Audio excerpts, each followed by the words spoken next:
just on my way to a local weir. As I'm sure you can see, very, very foggy out. Can't really see where I'm going, so navigation's going to be the issue. Been here once before, and it turned out quite well then.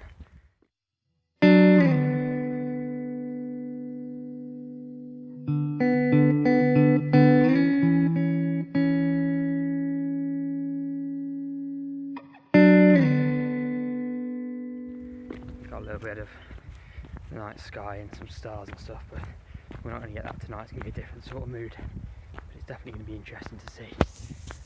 This is the level of fog.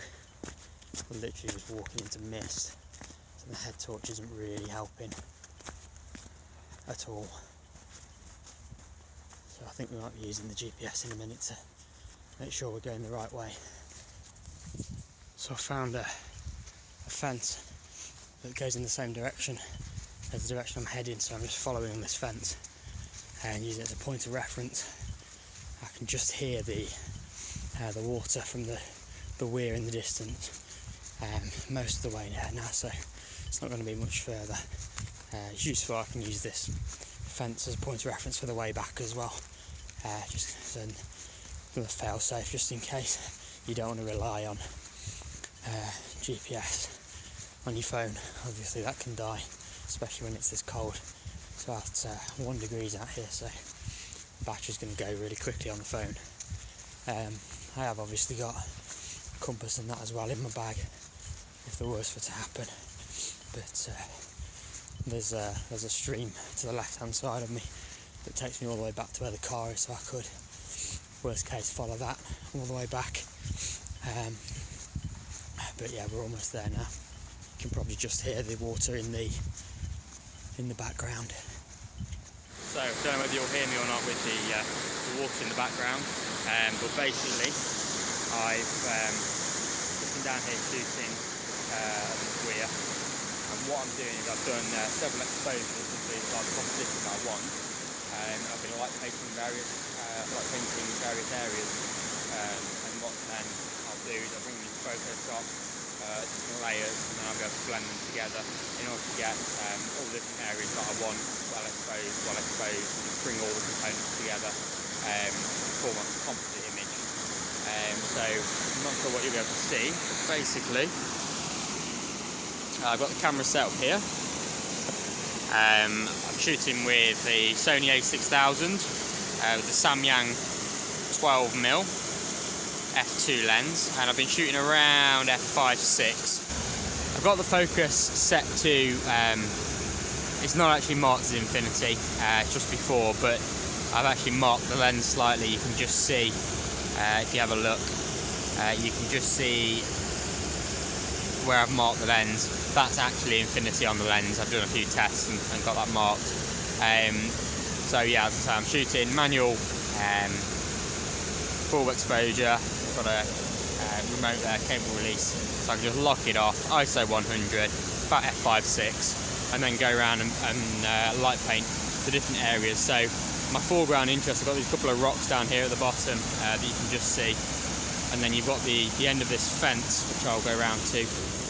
So we're just on the edge of the water here with the camera, and if we go around here, we've got this bit of wall, ends in a fence, and then that's on the edge of the weir, and then we've got these rocks here, which is our foreground interest, and then out into the weir itself, the camera just over there.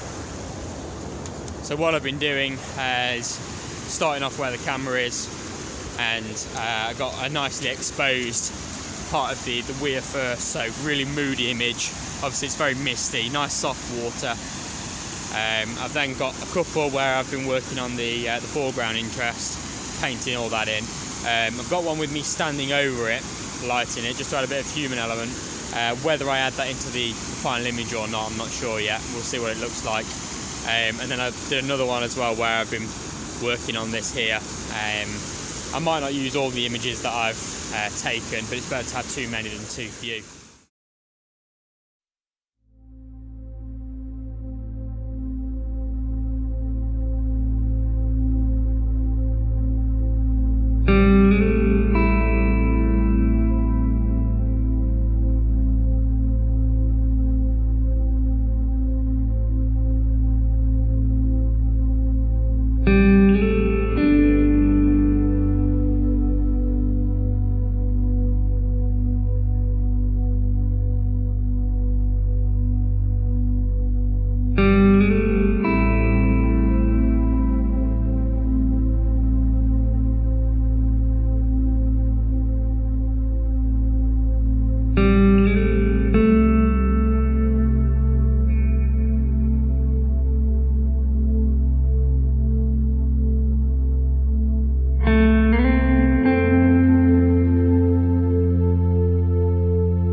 So I've always quite enjoyed light painting, and there's definitely a little bit of a knack to it, but I'm by no means an expert.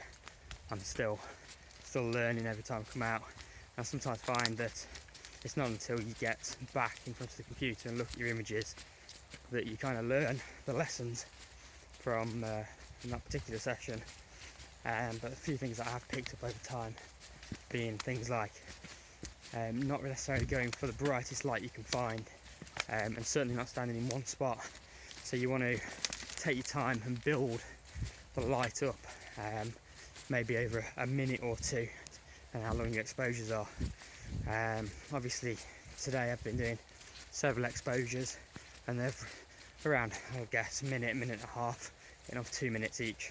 So if you think, say I use 4 images to build up my final image, you might have, I don't know, maybe 8 minutes worth of exposure time in order to produce that final piece. So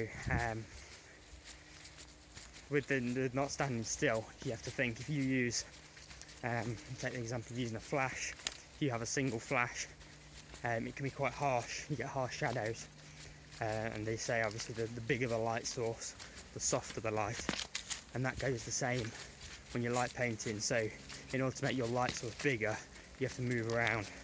So if I keep my torch in one position, I've got a light source that's about 1 inch wide, however large the head is on your light.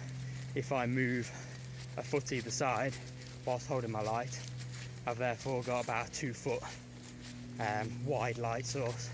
So you can imagine I can move quite a lot whilst I'm shooting, and by doing so I'm making my light source very large and getting the light as soft as possible, and that really does make a big impact on the final image. So that's one thing that I've picked up probably more recently than anything.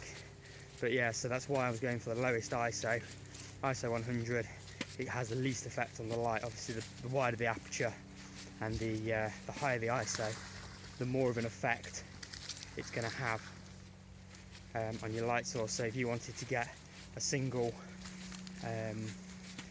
bright circle of light, you could crank the ISO up, open the aperture and get it over with and done within a second, but it doesn't allow you to really work the scene and paint it all properly. So yeah, low ISO, close the aperture down a bit, and then choose a less bright torch.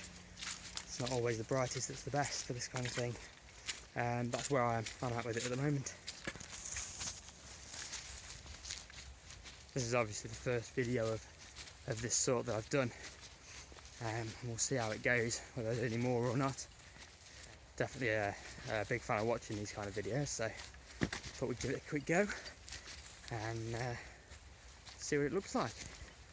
So thanks for watching, and if you like what you saw, you can subscribe to the channel, or if you want to see more images that I've taken, head over to the website. It's junderhill.com. Thank you.